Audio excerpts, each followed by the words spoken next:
You don't need a big audience to have a big business. Aaron Young. Aaron Young. Aaron Young. He's the founder of Define Digital Academy. His YouTube channel has over 100,000 subscribers and more than 420 videos, all laser focused on helping business owners master the art of Google Ads without the fluff. You don't need a lot of views. If you do it right, you can connect directly with your audience. What is like one of the most, common mistakes people make when they get started? Big mistake that people do is... Are you struggling with Google Ads? Or maybe you want to get into Google Ads, but don't know where to start? You've heard good things, but you don't want to waste your money. Totally get it. And that's why I'm excited about today's guest on the show. As you know, every so often, I bring out an expert to teach their area of expertise because I can't cover everything. Today we have Aaron Young, and Aaron Young is the leading Google Ads educator in the world. He literally has the largest Google Ads YouTube channel. 3 things you should know about Aaron. Number 1, Aaron is a friend. I've known Aaron for months now. I've gotten to know him. He's actually in my mastermind group. And when I learned about his expertise in Google Ads, I said to myself, I got to get him on the podcast so that you all could benefit.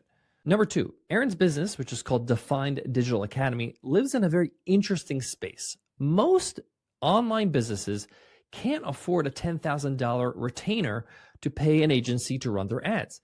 So he's built a system and a service called Done With You, which is far less expensive, but allows you to spend most of your money on the ads themselves so you can get results quickly.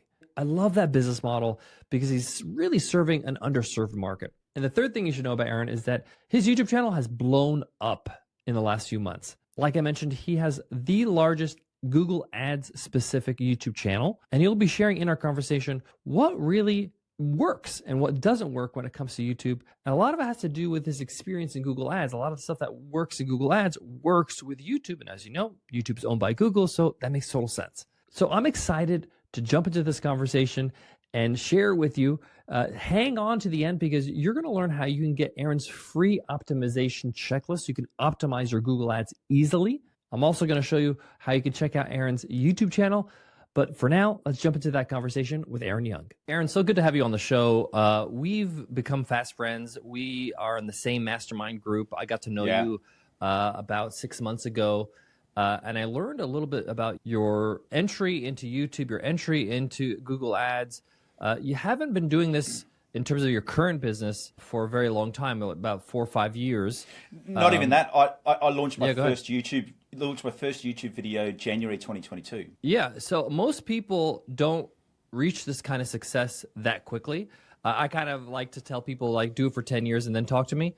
I'd love for you to rewind the tape and point out 2 to 3 things that you think that really helped you succeed in this span of time. Well, I think the first thing, I think regardless of what niche you're going into, the main thing you need to know is really, really clear your audience and what they need. And I guess that's where I had a real clear vision on what I wanted my YouTube channel to be.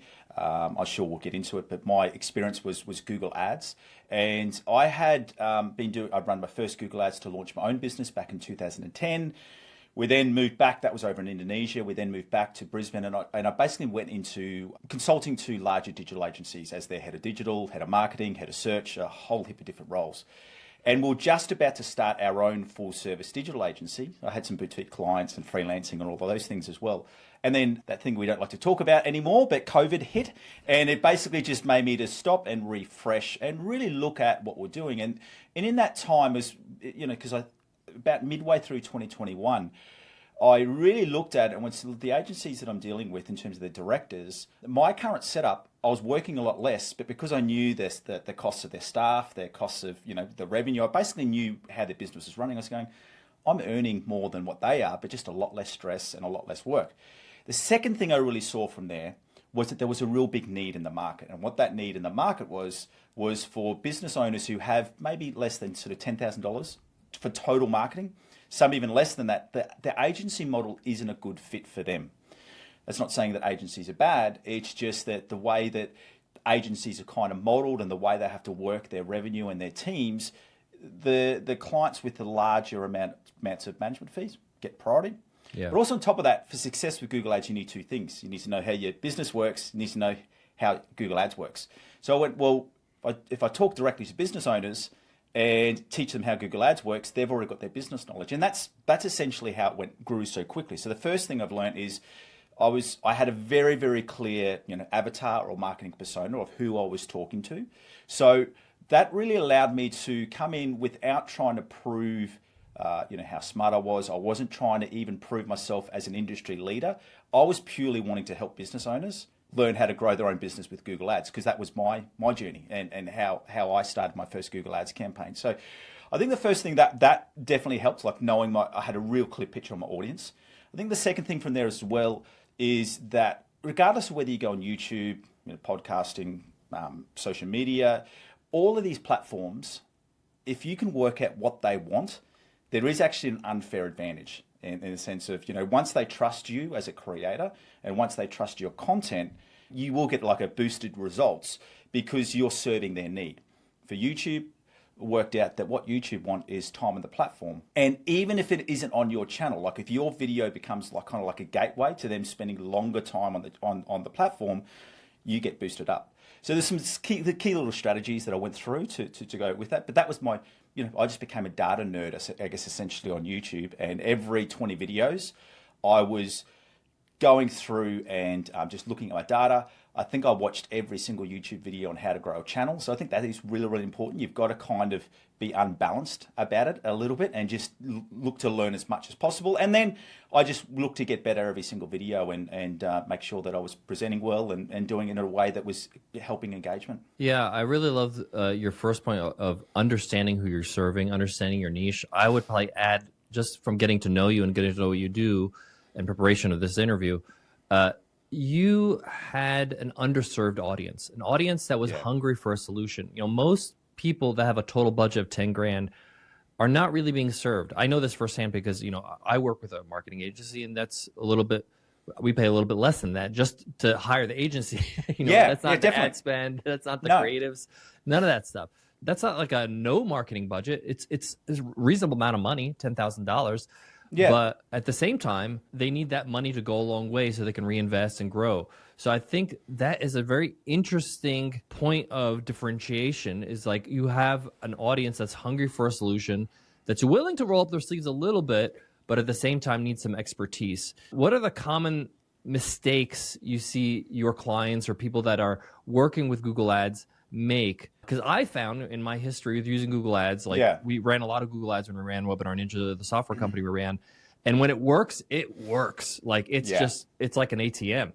But when it doesn't work, it feels like a pit. It feels like you're just like chasing your tail. So what is like one of the most, common mistakes people make when they get started? I would say there's a couple of there. The first thing that I would say is that there is a real mismatch, and what I mean with that is that you can get on and we could set up a Google Ads campaign and you'd start seeing your ads in 2, 3, 4, 5 hours from now. And people expect that because you can go into Google Ads, and I think because it gives you so much data, you can go, look, they're searching highly relevant terms, they're clicking on my ads, they're going on the website. Why are they not converting?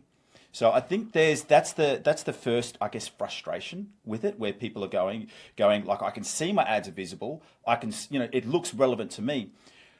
What you need to think about there too is that even though some people are searching highly relevant searches and they're clicking on your ads, they may not still be ready to buy for another 2, 3, 4, 5 weeks, depending on your product. They could be 3 months down the track. So there is that mismatch that you have to get used of, especially when you're talking about like SaaS products, when you're talking low value products, e-commerce, service-based industries.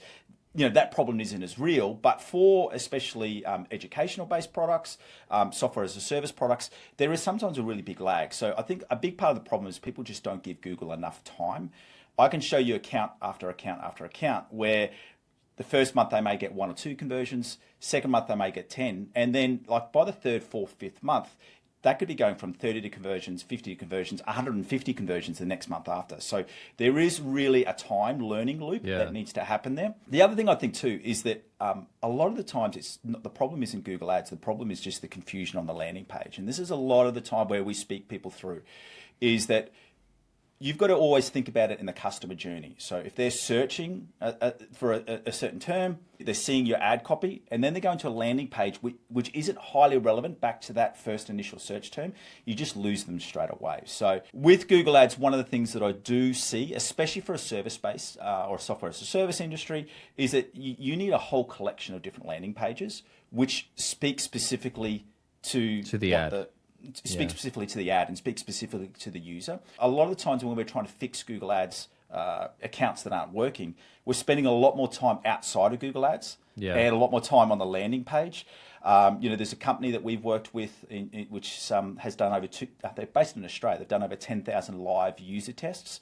And they're broken it down to 5 core elements. The really clear headline and sub-headline, which is speaking to a need or a want. I mean, sometimes Google Ads as well, people think it needs to all be keyword focused. It doesn't. We're not, they kind of go, because Google Ads is so data-driven and analytical, they go, well, we need to make this page data-driven and analytical, and missing the core elements of you still need to drive desire, you still need to solve a problem, and you need to have your authority markers in there, and you need to make it a clear, easy checkout process.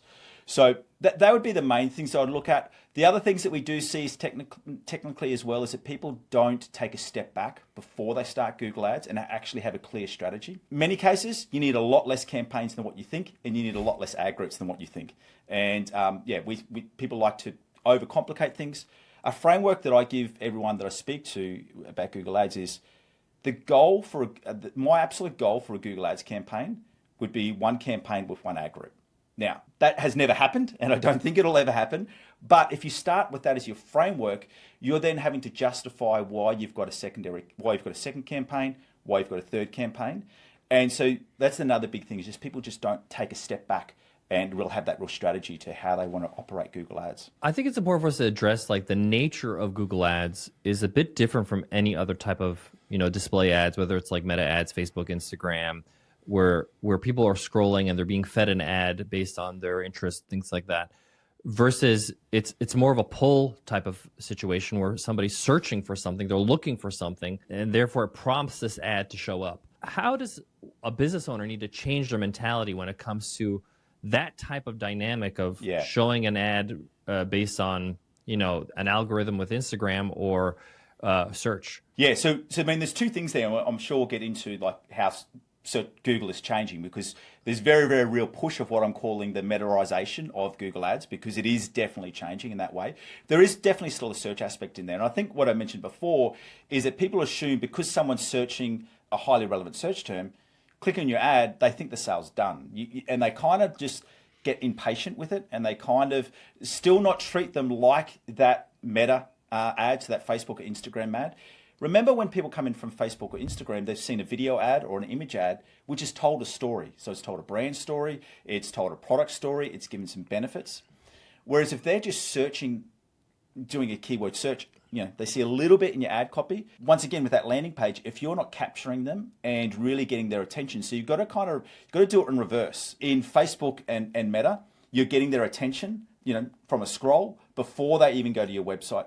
In Google Ads, you're doing it. You've already paid for the click. You've got them in the website, and you've got to maintain their attention. So it's actually in reverse of what you're looking at doing on the other platforms. Yeah, which is why when you come to it, you generally have different landing pages for Google Ads to what you'd have in a social media platform, and your messaging needs to be different there as well. I also have found in my experience over the years that the leads that come from Google Ads are way more qualified.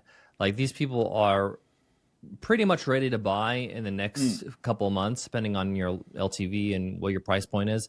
But people will sign up for anything on a Facebook ad and have no interest. They're just curious, or they want to see what your funnel looks like or whatever. It's not the same in Google. I feel like you may pay more per lead on Google, depending on your niche, but I feel like the quality of the lead is much higher. Would you agree with that? Yeah, definitely. And that's why generally what I look at, and I guess one of the frameworks that I give business owners is what I call, when I look at a structure for Google Ads, let's build what we call a bottom-up funnel. So in Meta and Instagram, things you traditionally do a top of funnel, middle of funnel. In Google, you want to do the opposite. And what you want to do is you want to basically really focus on a smaller budget, a budget that is sustainable. So you do need a minimum, like you want to be getting at least 300 to 500 clicks through a month. If you've got budget for more than that, definitely you're going to get the results faster. That's going to be roughly like how many thousands of dollars? It depends on your CPC. So if you're in an industry which has a CPC of $10 a click, you're looking at $3,000 to $5,000 a month to start with. If you're down at $1, $2 a click, it's $500 to $600 a month. But what you want to do from there is that you want to essentially make sure you've got these two core metrics. Now, I'm assuming some of your audience are already running Google Ads. So the two core metrics I'm looking at is get your click-through ratio above 10% and get your conversion rate above 5%. Now let's explain those two. The reason why I say get your click-through ratio above 10% is because there's a company called WordStream that released data for all of 2024. The average click-through ratio across all campaigns, all industries, was just under 7%. I think it was 6.7% in 2024. So if you're at a 10%, you know that you're outperforming the majority of the competition. You're giving Google a reason to show your ads. They get paid when people click on your ads. So when you say click-through, you're talking about when somebody searches for a term, your ad gets displayed, somebody clicks it. Yeah. 10% of the time. How many impressions? So if your ad gets shown 100 times, you get 10 clicks, click-through ratio of 10%. Then your conversion rate, the reason why we say 5% is generally, once again, the average across was 5%. Now, we want both those metrics to be higher, but once you're happy with those conversion metrics, so if you've got a budget, say at $3,000 a month or $500 a month, you're happy with your cost per conversion. If you've got a low search impression share, and this is another metric that you can get, which basically tells you that if you've got a search impression share of 10%, that means that out of every available 100 searches that you could appear on for the keywords that you're targeting, the location you're targeting, if that's at 10%, that lets you know that you can then scale. And that's what I love about Google Ads, is so that you can then, once you get, now it may take, sometimes it takes 6 months to crack that bottom of the search campaign. But once you've got those metrics going, you can then profitably scale pretty rapidly. People try to overcomplicate Google Ads, but if you can think about, and this is just not only for Google Ads, but it's any type of campaign, there's a market which is ready to buy your product. So the easiest way to scale to them is purely by, once you're happy with the conversion metrics, increase your spend. Then when you tap out of that market, because it's only a limited size market, you start going to colder audiences. And that's when, with Google Ads, you start going down to what I was calling the metaization of Google Ads. You start going into YouTube ads or display ads or Gmail ads, where you're reaching people who don't really know your products, don't even know about you much earlier in the buying cycle. But that's the way, I guess, conceptually, I think about it for service-based industries. We're going to get into how Google Ads is changing, and Google in general is changing in a moment. But one of the things I want to bring up is something that a lot of people don't realize is a kind of hidden benefit of what I found when I was running Google Ads for years, is that it creates a great way for you to build brand equity. The people in your industry will hear about you because they're searching about your topic constantly. You're going to see your ads constantly. Your competition seeing you constantly.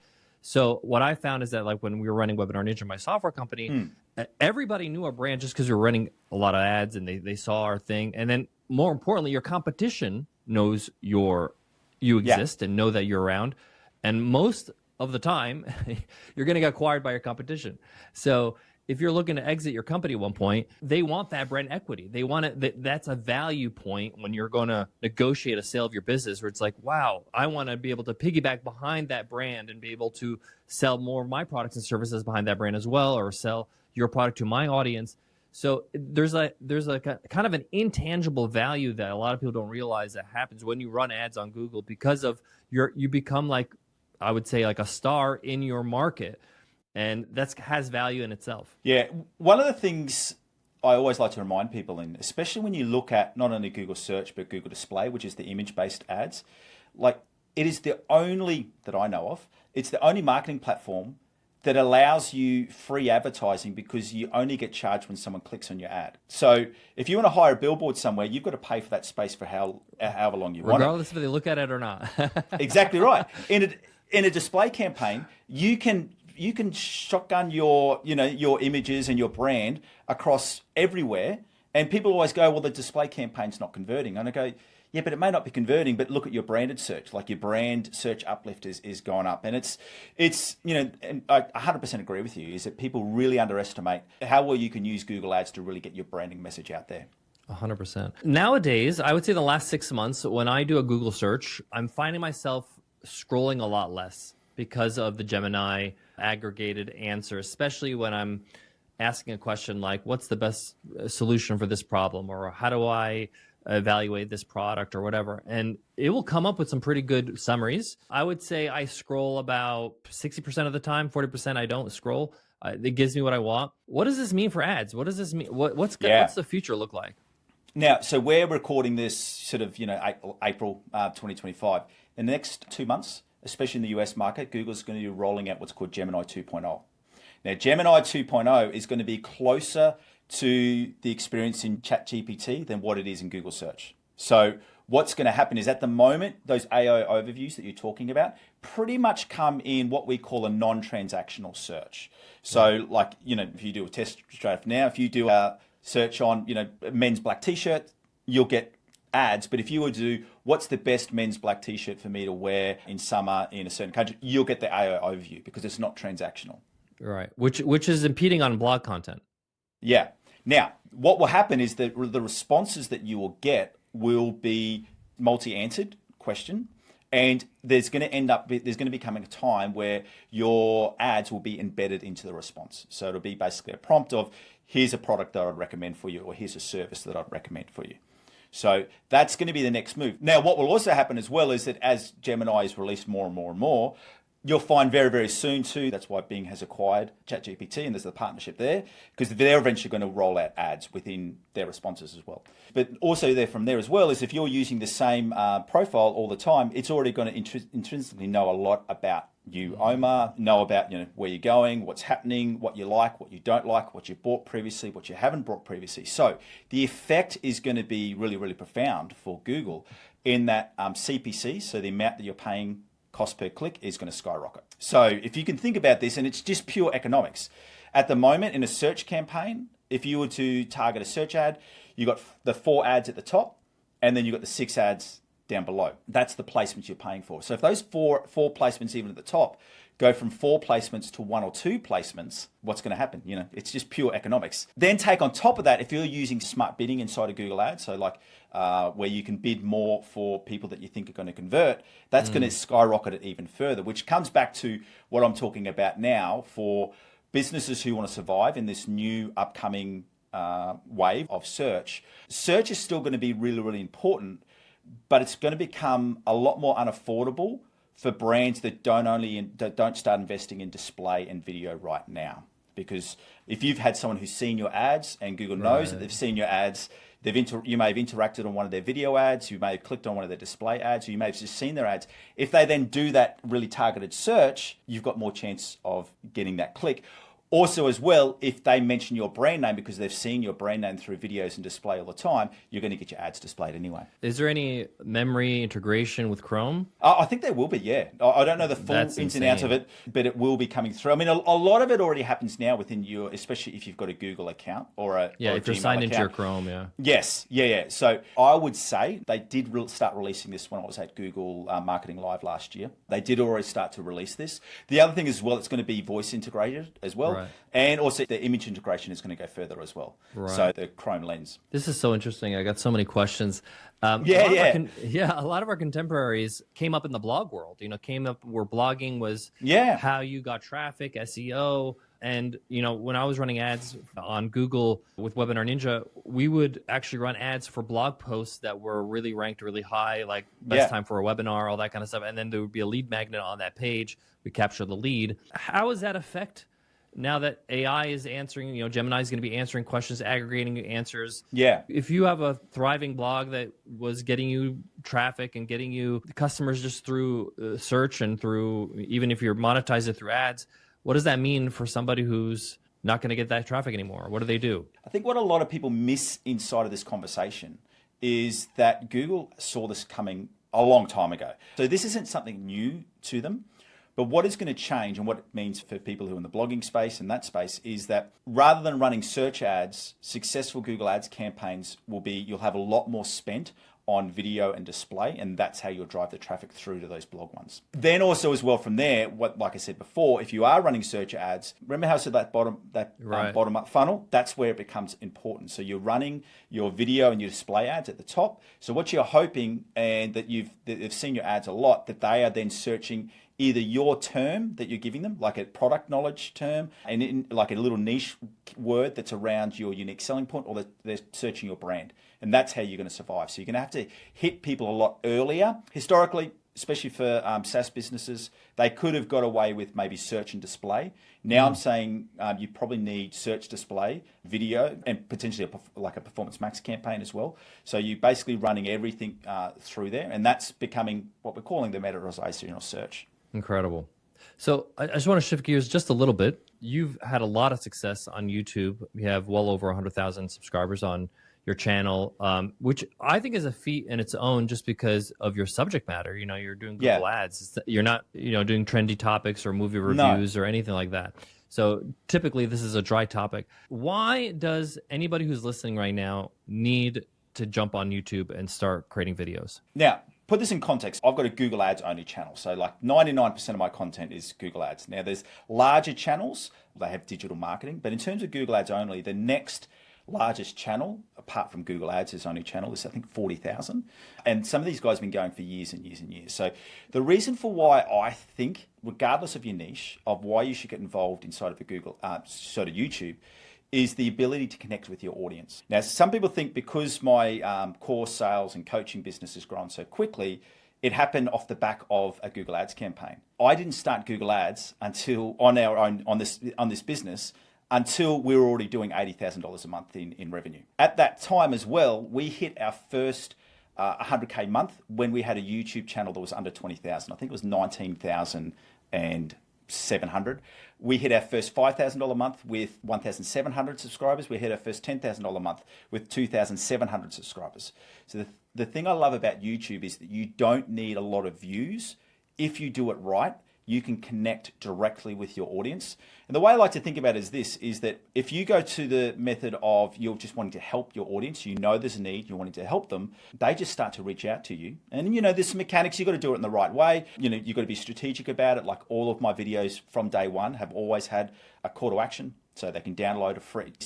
And then it's just a matter of just me emailing and starting conversations with people who had downloaded some of my free resources. So the thing I love about Google Ads is that you don't need a big audience to have a big business. I like that. So by running videos on YouTube, you can obviously take those videos, run ads, so those videos show on YouTube as an ad to grow your channel, but grow your presence, but also just grow your awareness of what you do. Yeah, so I don't recommend you running ads to grow your YouTube channel. And the reason for that is because if you think about the YouTube algorithm, it wants people to stay on that video for a long time. Yes, YouTube is search-based. People throw out the stat that it's the second biggest search-based platform in the world, which is true. That is a fact. I'm not denying that.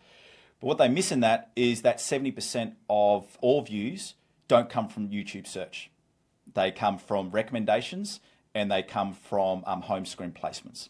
So if you're going to grow your YouTube channel, after the first 4 or 5 months, I'm no longer worried about SEO on my YouTube channel. For me, it's all about creating engaging content that I can link people up to watch not just one video of mine, but two or three videos of mine in the same session. Now, where that also gets to, and this is a thing that, especially if you're selling like an educational type product, or even if you're serving a software as a service, if you can help someone with their first 4 or 5 problems, and they apply your teaching or they apply your recommendations, and it gets them along the road, they're not looking anywhere else to buy. They're coming to you. On top of that as well is they're willing to pay a higher price because there's a level of trust there. You've already helped them. So they're not looking at so you're not getting into price wars with other people. So I would go, if you're running a SaaS product and if you're willing to like give away your knowledge and give away and to truly help people, growth will happen. Some of my first videos that still rank are absolutely terrible in terms of production, audio, all of those things. Yeah. But they're still in my top ranking videos because because people engage them. So I've got this kind of saying is that high value content covers over a lot of flaws. If you can truly help people, and it comes back to your motivation as well. Remember how I said, for me, I knew my market and I felt so connected to them because I was them 15 years ago. When I was first launching my first business in 2010, we had put on other agencies. I had money invested in my business that I was going to lose if we didn't generate enough. So I had a high level of, I just need to make this work. So that's where I went, they're my people that I want to serve. the people who are starting their business, launching their product, bootstrapping a brand or whatever they're doing together. We may be in a different industry, but I know how you feel, and I want to give you the knowledge, and people are happy to pay for that knowledge. I'm going to share a couple of pieces of ROI, return on investment, I would say, since starting with YouTube. We just started YouTube in August of 2024. And I would love to hear a little bit about your ROIs as well. So my first ROI actually was when I did the math. When I was starting out, we were not getting a lot of views. I mean, in a month we'd get like 10,000 views or something like that. But then I did the math. How much would it cost me to get 10,000 views if I paid for it? It'd cost me something like $3 a view or something like that, which is $30,000. Like, oh, wow, okay, this is actually worth doing, number one. The other thing is that by doing YouTube, by having full-length videos on YouTube, and we do it for the podcast, we then have so much content that we can then take those pieces of content, break them up, put them on Instagram, put them on TikTok, find the best moments, but not just to grow your audience in those platforms, but just to know what will resonate with your audience so that you can create more content like that. I'm incredibly surprised always when I see what actually blows up. Like, I have a video on TikTok that got 134,000 views in 3 days, and it's the most basic thing ever. It's like, it's not even mind-blowing. I would rank it as like one of the worst pieces of information I shared. But people love it. People are just like, yes, amen, 100%. All this, like so much engagement, so much, so much sharing. I'm like, what? And it just makes me think, okay, maybe I need to understand who my audience, what really resonates with my audience. Maybe bring it down a couple levels and just go a little deeper rather than going so wide. And I wouldn't be able to do that and find that out if I didn't actually create the videos in the first place for YouTube. So no, those are the ROIs for me. Yeah. Yeah, and the thing I love about YouTube is that, if you go into like YouTube Studio, you can see the drop-offs and you can see the dips. So you can see where people, in an 8 or 10 minute, however long your video is, you can go, people are dropping out here. You can also see where people scrub back to. So if you see like the line going down and then you see it go up, that people are coming back and watching that time and time again. Then that's why as well, like, you can get so much data about what hooks are working, what introductions are working, things that I do in a video that people just go, don't like that, and drop off. Yeah, no, it gives you so much more information that you can do. The other thing I love about YouTube as well is that it is truly evergreen content, in that I get caught in this all the time where I see a funny reel or something like that. I won't pretend that it's deep. It's literally something stupid, but I can't find it again because you're searching through all of Instagram to try and find it, and you search it, you can't do it. YouTube, you don't have that problem. There's an easier way for people to connect on YouTube with you. I'm always astonished how bad search is on social media. Like, I personally don't consider YouTube social media because it's so good at search. Not only searching for other videos that, like, say, for example, I saw a funny stand-up comedian give a little bit, and I know a few words that he said. Yeah. I don't remember the person's name, but I just search, like, funny comedian talking about his in-laws over Christmas, and it'll come. The first thing on the list of search results is that video. I can never do that with Instagram. I can never do that with TikTok. It doesn't work the same way, and that alone, I think, is a huge superpower. Yeah, I mean, I even go with the social media platforms, even if they have had a filter on what you've watched previously to easily be able to access it. But yeah, you're exactly right, and that's why. Now, it also too, like, I'm not dogmatic about any of these platforms in the sense of I'm not going to be you only do this or you only do that, but you just got to be aware of the pros and cons of each one, and that is a definite pro for YouTube. Okay, let's say somebody's listening right now. They're like, okay, I want to go all in on YouTube. I want to start a YouTube channel. What are some resources that they can dive into? Where do they start? Like, do they do a video a week? What's your advice to them? I always like to look at it in the long term, where you go, YouTube isn't a 1 month investment. You're not going to, it's not like, and this isn't me saying it, Mr. Beast, the largest YouTuber, he says, no one's going to watch your first video. No one's going to care who you are. So it is very much a long game in it. Now, there's always people who, blow up faster, but any channel that has reached a level of success, I've always seen growth is basically like flatline, skyrocket. I think when I was at a conference last year, Colin and Samir, I don't know if you're aware of them. Great channel. 5.5 years before their current channel went off. Yeah, I believe it. Yeah. Because they're so good at what they do, I feel like they probably were undiscovered for a very long time. Yeah. Now, someone like me, now they're a much, much larger channel and a much, much larger niche. I got that skyrocket in 9 months. And I think what it comes down to is this, is that first step of you've got to have a real clear, defined need of who are you talking to and who you're reaching out to. Now, the good thing about it is people go, well, I'm in a really small niche. A lot of the times it's actually easier to get cut through in that smaller niche. Now, the rebound probably isn't as high like once you get there, but if you can start really going, and I always come back to, I go, for me, it was with Google Ads. If I was starting my first Google Ads campaign, what are the core elements of education that I need to know to be able to run my first Google Ads campaign? So for whoever's listening, if you go, whatever it is that you want to start teaching on, whatever it is you want to do, what are the 5 core bits of information that you need to be able to complete that task? One thing I would say just for longevity, I do think you need to do at least 1 video a week. I started with 2 videos a week, but the more thing I look at, what would be worse for you to start 3 videos a week and then burn out after 3 months? So I kind of go, what's the right cadence that works for you, where you go, I can do this for the next 2 to 3 years before I see any investment on it. So I generally go, for most people, that's going to be 1 or 2 videos a week.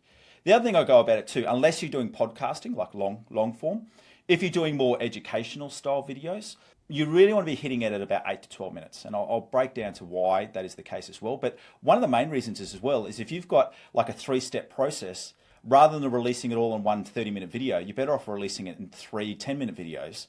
So then you've got 3 weeks of content as opposed to 1 week of content. And then there are actually some real other clear algorithmic, I think that's the right word, or I think that's a word, algorithmic, we made it up, benefits for it. You need to be having a minimum watch time of a video of 4 minutes. That's kind of like a golden, like an initial marker that YouTube gives.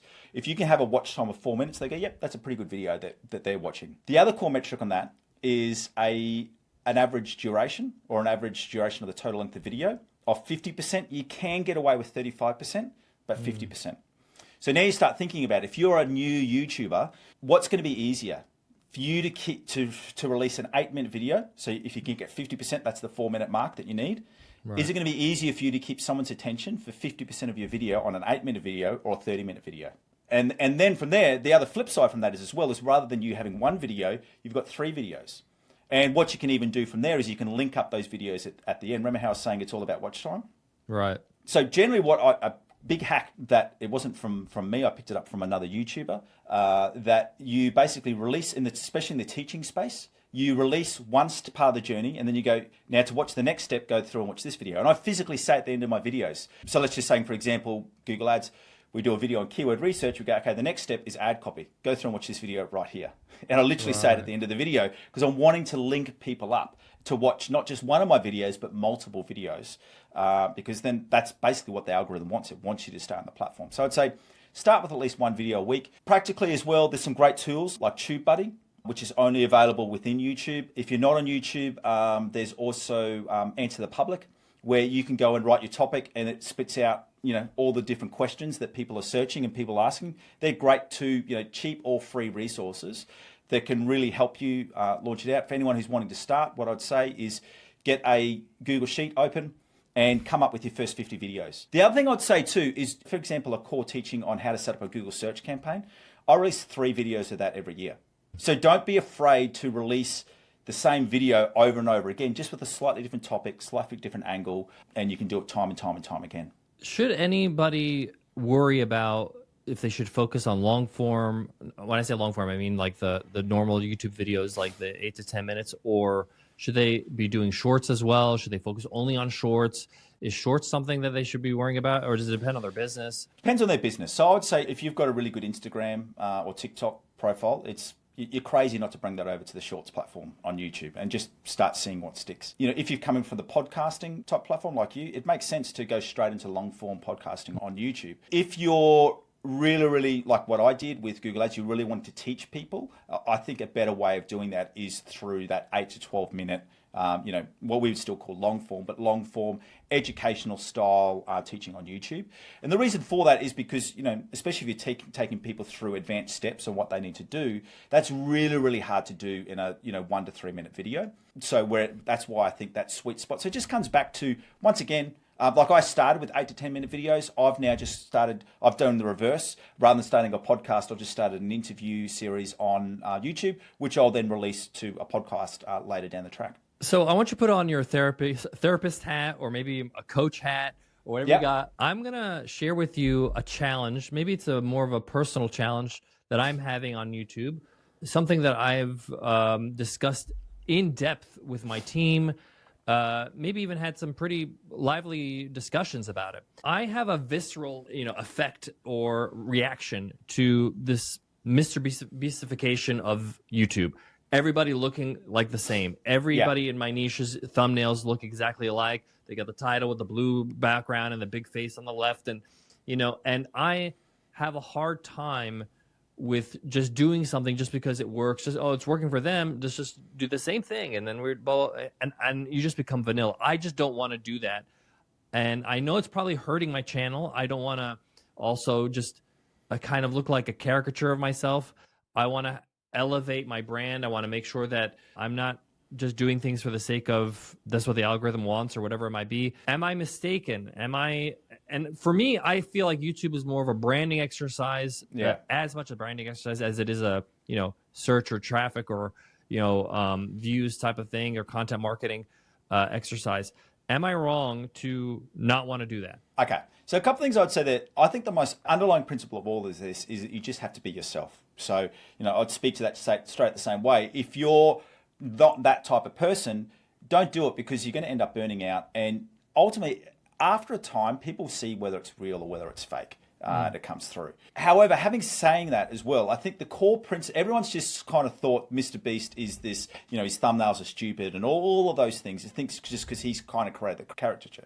What he actually created was that is actually data driven for him. So he went through, I think the number was something like him and 4 other creators spent a whole summer. They went through like 1,000 different thumbnails and broke out color. So it was very much data driven. So that's where people just kind of, you get the creators and then you get the copiers. Yeah. All right. Let me bring it back to me and my. So one of the things in my niche, I'm kind of known as the guy who's got the silly thumbnails. Now, let me sort of break that down as to why I did that. I'm a dad of 3 daughters, so I've got the daggy, I just lean into the fact that I'm daggy dad jokes that unfortunately I got that gene. This is true, guys. I hung out with him a few days. So unfortunately that is me, and that works. Now, the other thing I would say from there is that in my niche in the Google Ads niche, before I came through, all of the thumbnails were super, super boring, same background, all of those things. So there's actually one that kind of fits my personality. I don't mind being the little bit of an idiot. My actual goal was to try and make Google Ads a little bit more exciting. So you can kind of see that it fits within the actual scope and the brand of what I do. Now, when you break through that, if that's not you, you shouldn't do that. Now, so what I look at, and I've actually broken down, I did my own review of all of my thumbnails and to work on the highest click-through ratio. And what I actually found was, I call it my rule of 3 when it comes to YouTube thumbnails. The first thing is you want to have some level of contrast. And what I mean by that is that you either have a dark background and a light foreground, or if you've got a dark background, you want to have bright fonts. If you have a light background, you want to have dark fonts. But also what you want to do before I release a thumbnail, I do a YouTube search on what other videos are in that theme, and if all of the other thumbnails are black, I'll do a yellow or red or green. Interesting. You do something different. Yes, do something different. I did it yesterday when I was releasing a thumbnail. So I've got to give my thumbnail editor, I go, do a Google search, look at what the other ranking videos are. Our thumbnail needs to be different, all right? So when you think about it, you don't then need to do the silly face, because if you're using color as a differentiation, it's just that contrast. So it's not only the contrast within your individual thumbnail, but it's the contrast of your thumbnails versus other people's thumbnails. Yeah, definitely. Okay. I like that a lot. And the reason why I say that is because in my niche, business education, more and more everybody's just trying to look like Hormozi, Alex Hormozi. Yeah. I've can see met people Hormozi, wearing good person.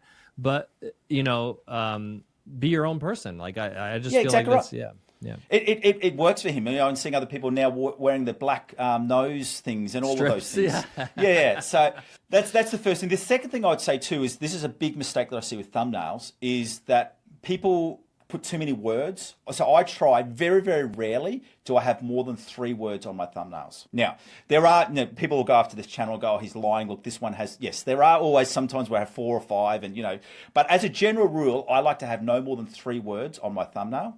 The other thing is the thumbnail text needs to be different to the title, but they need to be related. Big mistake that people do is, especially in the educational space, is that they repeat it. So you're missing an opportunity. So what you want, and also the other thing I want to do on my thumbnail, so that's the first one's contrast, second one is the 3 words. The third one is you need to build some level of emotion or some level of reaction. And you can do this in 2 ways.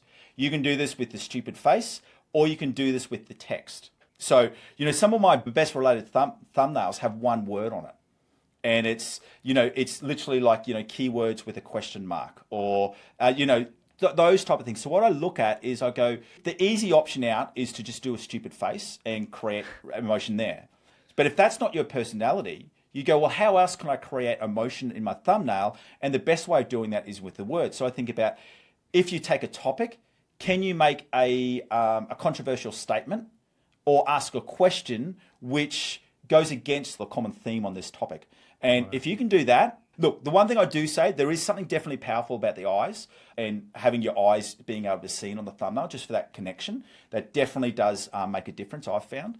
But yeah, you don't have to do silly faces. I love this advice. It echoes the advice I got from an old friend of mine, an old OG, Brian Dean from Backlinko. He gave me a piece of advice that really unlocked this idea of thumbnails on YouTube or any videos in general, even if you're hosting on Wistia and you have a thumbnail, is treat it like a Facebook ad. And I was like, what? Yeah. He's like, yeah, if you created a Facebook ad and you were going to put some text on the image and you're going to create, a description and a title, just like on an ad, what would you do to get somebody to click or to learn more on that Facebook ad? I was like, oh, that's a good way to look at it. Yeah. So I love the fact that you don't have to do what everybody else is doing. You know your audience, just do something to get them curious. And it's funny now that, because I've got the largest channel on my niche, people are now copying what I'm doing and doing. So I'm basically seeing, and it's over time. I wish I'd taken more screenshots of where the thumbnails used to be. Yeah.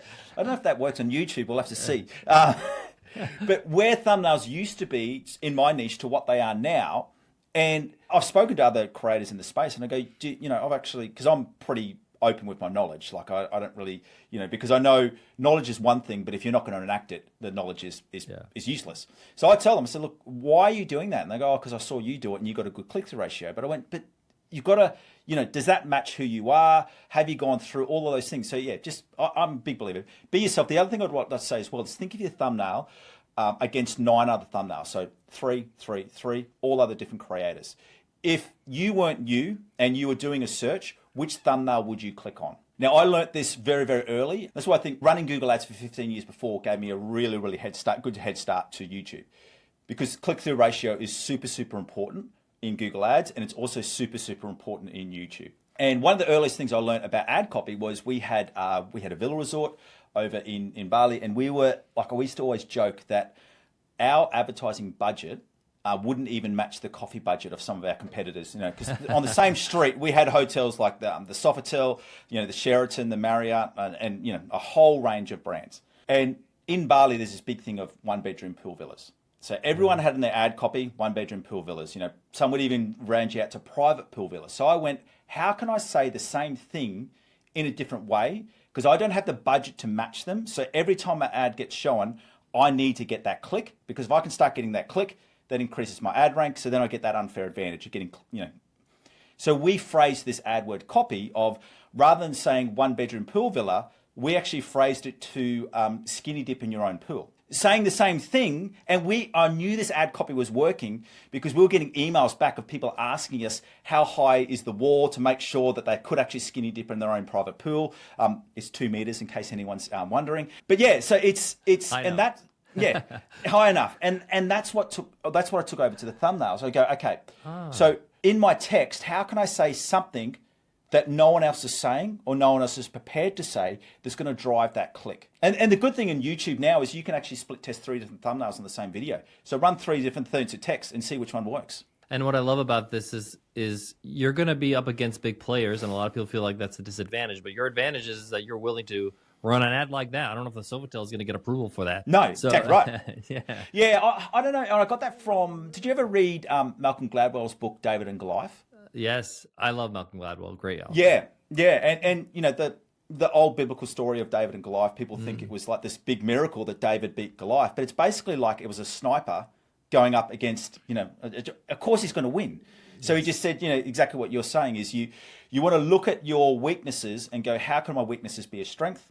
As you said, I had movability in my marketing message that other brands don't have. Well, I know that I'm taking a lot of your time, but I want to kind of squeeze in a few quick questions. Yeah, go for it. You've run a lot of ads, not only for you, but for your clients. What was one of your best performing ads, and what was one of your worst? Okay, so the best performing one is the one that I just said, Yes. was the skinny dipper in your own pool. The other top performing ad is that we had and this is something that everyone can apply.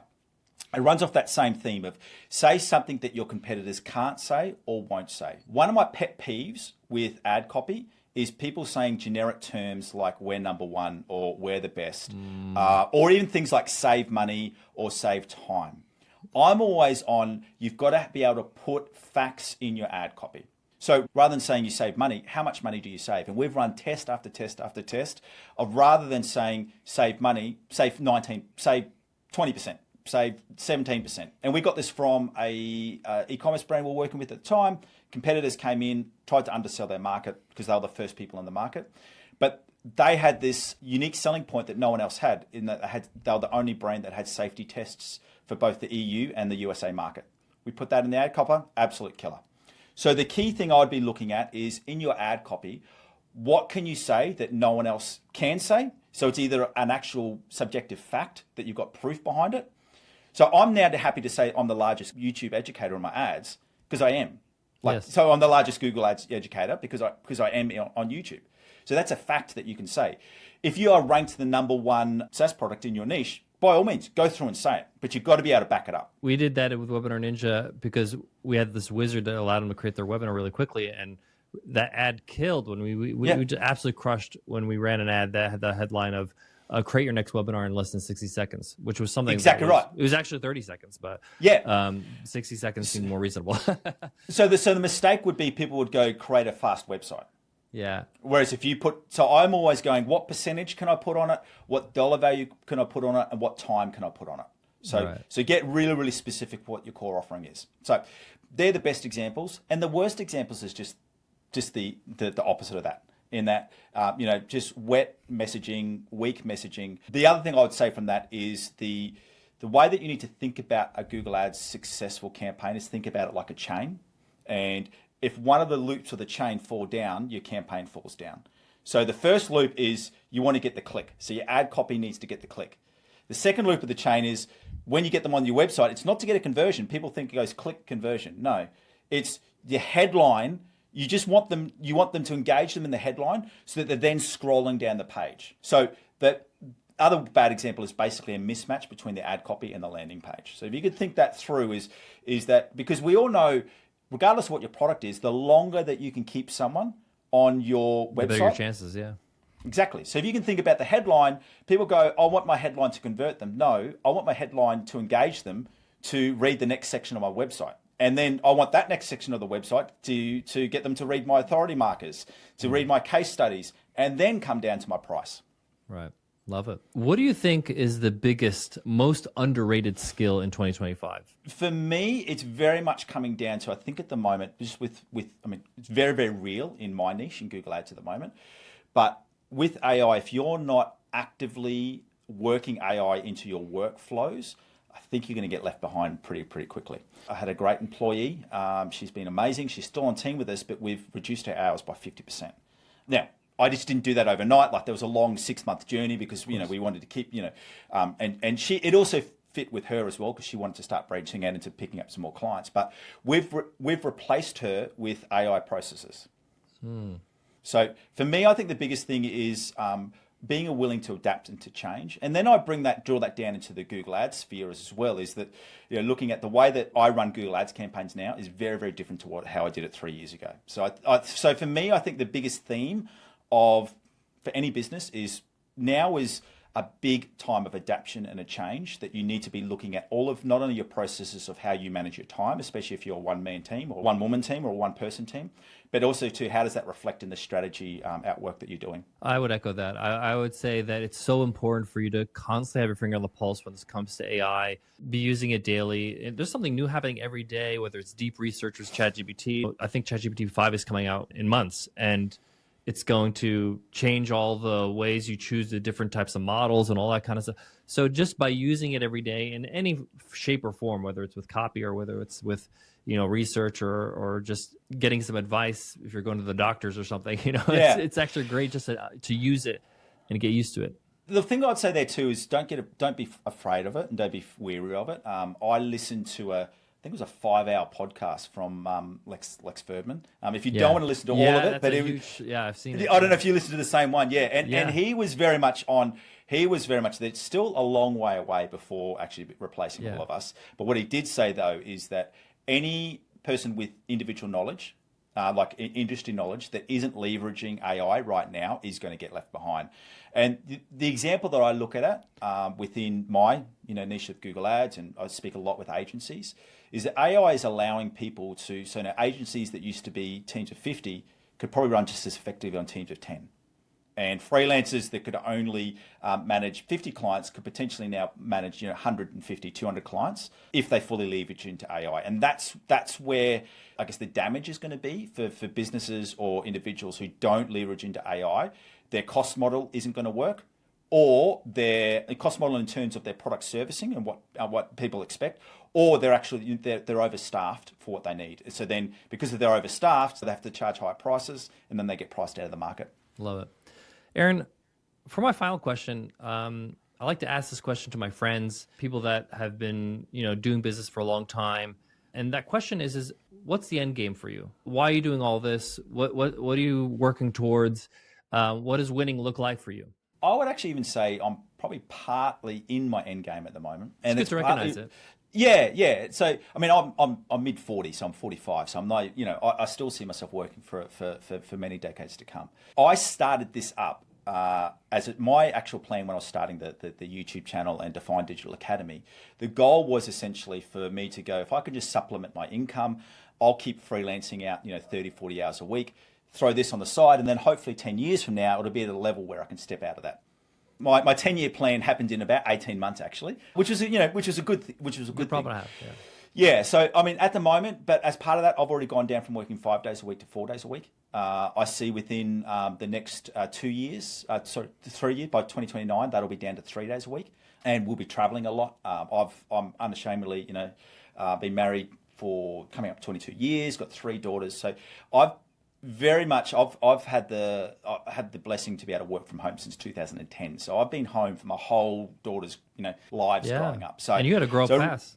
Yeah. So I guess part of the end game for me, when I look at 10, 15 years from now, I always like to think about it in a perfect week. As opposed to, because money and finance and all of those things are important, but I come back to if they don't allow you to achieve your perfect week, but you need that money to be able to achieve your perfect week. So you can kind of see they're hand in hand. So I don't really have a dollar value. I more have a perfect week for me would be out on the water fishing once a week, exercising 3 to 4 times a week, traveling at least, probably being out of the country at least for 3 months of the year, and having at least one good meal with my wife. I mean, we're out for a nice restaurant once or twice a week, and that's I guess essentially my end game. A little level down from that, I definitely want to continue to help more people. I definitely want to get involved more in, as I see, I'll probably be less hands-on and get more into like speaking and those type of areas, just because of the reach that you've got from there.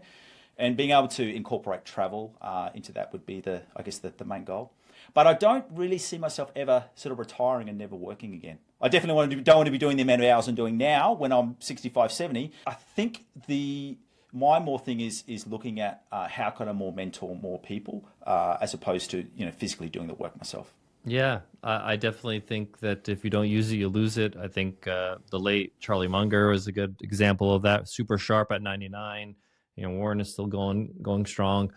But having to say no to a lot of things so that you could say yes to the important things is part of the challenge as we get older. So I love what you said there, and that's actually been a bit of a motto of my life, and it's something that me and my wife have always spoken to. Is that whatever I say yes to, it means I'm saying no to other things. And I truly known that whatever I say yes to my business, it generally means a no for my family. So, but then if there's a follow up yes to my family, then it makes sense. So you kind of go, yes, I'm taking on this client. It's going to mean that I'm going to be having to add an extra 5 or 6 hours work to my week, but that's allowing us to take the girls over to a European holiday at the end of the year. I'm happy for that payoff.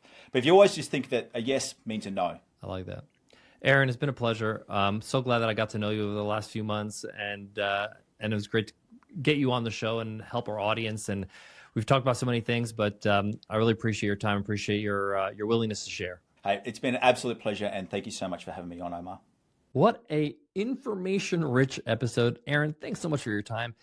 If you want to learn more, if you want to optimize your Google Ads and you want an easy checklist to do so, Aaron was generous enough to share that with our crowd. So just go to definedigitalacademy.com/optimize. And of course, the links will be in the show notes, so you can just scroll down on whatever podcast app you're listening to, or in the description if you're watching on YouTube. You can also check out Aaron's YouTube channel to learn more about Google Ads and continue your learning beyond this episode. Just go to @AaronYoung Google Ads. One of the other things I love about Aaron is he's just a down-to-earth Aussie guy explaining complex things in an easy way to understand. And that's one of the takeaways I got, is that just keep things simple. Simplify it for people. If you're teaching people anything, make it easy, make it down to earth, make it relatable. Have a little fun. Thanks again, Aaron, and thank you for tuning in to the $100 MBA show.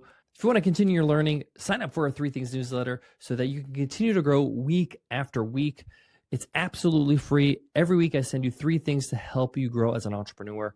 All you got to do is go to 100mba.net, sign up for any of our freebies, any of our guides, and you get added to our newsletter automatically. Thanks again, and I'll check you in the next episode.